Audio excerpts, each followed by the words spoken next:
Por aproximadamente 50 anos, Juiz de Fora foi a cidade mais próspera de Minas Gerais. Só que por volta dos anos 30, ela perdeu a dianteira para a nova capital do estado, a recém-criada Belo Horizonte. Posteriormente, cidades como Contagem e também Uberlândia, experimentaram um desenvolvimento acelerado e ultrapassaram a nossa querida Juiz de Fora em termos de pujança econômica. Então, nesse vídeo, eu vou explorar alguns aspectos de ordem econômica para ajudar você a entender um pouco desse contexto. Para iniciar, eu gostaria de afirmar que a cidade não parou de se desenvolver, só que o seu ritmo de crescimento ele se desacelerou quando comparado à capital estadual e a outras cidades que têm uma história de crescimento acelerado mais recente. Então, como ponto de partida, você tem que entender que o desenvolvimento da cidade ele esteve intimamente ligado à cafeicultura nacional quando a cidade se tornou o entreposto mais ativo da região mais produtiva do estado, que detinha em torno de 20% da produção nacional. Em outras palavras, Juiz de Fora era uma espécie de capital da Zona da Mata, que era uma região de grande produção. Então, grande parte dos recursos gerados na região direcionavam-se para Juiz de Fora. Num exemplo, foi a partir desse contexto que o Juiz de Fora ganhou rodovias como a União Indústria, ferrovia em 1875, casas comerciais e vários empreendimentos industriais.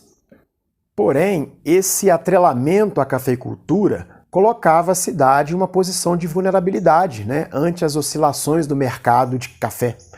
E como a partir do início do século XX a cafeicultura experimentou diversas crises, que culminou com a política federal de eliminação dos cafezais em 1929, para poder conter a baixa dos preços durante a Grande Depressão, que reduziu o preço do produto a 1/3 do que era praticado anteriormente, a Zona da Mata e a cidade ficaram em desvantagens, já que a menor quantidade e a menor qualidade, ou seja, a sua produtividade dos cafezais antigos da região, fizeram com que ela perdesse competitividade.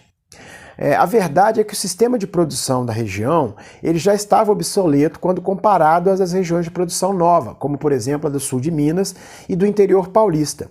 Então, um dado demográfico que aponta isso é em relação ao destino dos imigrantes europeus que iam em maior número para São Paulo e para o sul de Minas, ou mesmo para o Rio de Janeiro, quando comparado com os que se fixavam aqui na Zona da Mata.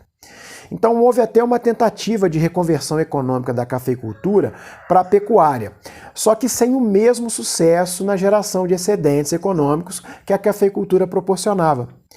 Então, com a crise, se acentuou a transferência dos recursos econômicos empregados na cidade para o Rio de Janeiro, que então era a capital federal. E também era um mercado muito mais atrativo. Então, mesmo os cafeicultores que se mantiveram, ou os produtores que obtiveram algum sucesso com outras culturas, bem como os industriais locais, eles acabaram acentuando a sua dependência em relação às casas comissionadas ou os atravessadores cariocas.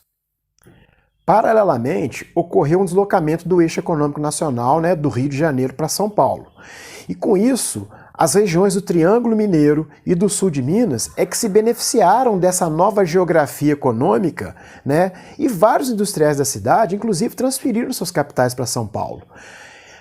As políticas públicas para o desenvolvimento econômico nacional e estadual, elas também não favoreciam muito a cidade, porque na década de 40 e 50 elas se voltaram para a indústria de base, como por exemplo a mineração, a siderurgia, a geração de energia, as ligações logísticas.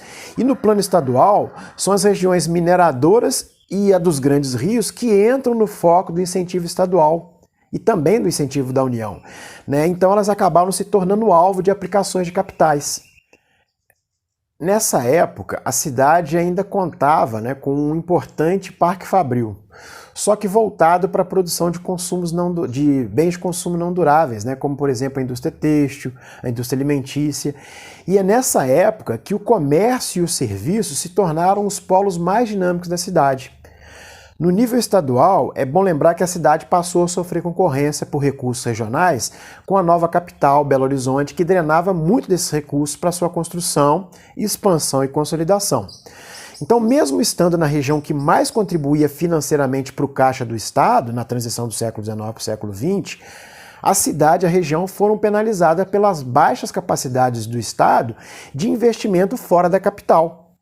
Isso que eu disse não deve ser interpretado como um dado para vitimizar a cidade, né? Porque é verdade que outras cidades também passaram por dificuldades e encontraram formas criativas de superar essas adversidades.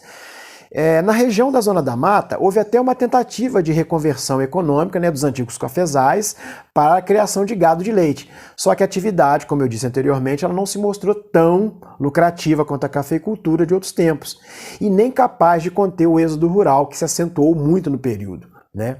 Então, no final da década de 70, ocorreram alguns ensaios de reindustrialização, né? Como, por exemplo, grandes empresas siderúrgicas como a Mendes Júnior e a Paraibuna de Metais se instalaram aqui, né? E passaram a operar já logo no início dos anos 80. Só que os seus efeitos multiplicadores foram limitados, né? Nos anos 90, mais uma vez, uma grande montadora de carros se instala com uma grande expectativa, só que seus efeitos multiplicadores também foram muito limitados. Então, embora a cidade não tenha ficado parada no tempo, como ocorreu, por exemplo, com algumas cidades do ciclo minerador do século XVIII, é verdade que o ciclo do pioneirismo industrial ele se esgotou em Juiz de Fora há muito tempo. E hoje a cidade busca encontrar novas vocações, que não somente na indústria, para poder se inserir positivamente na economia e no protagonismo do nosso estado. Um abraço.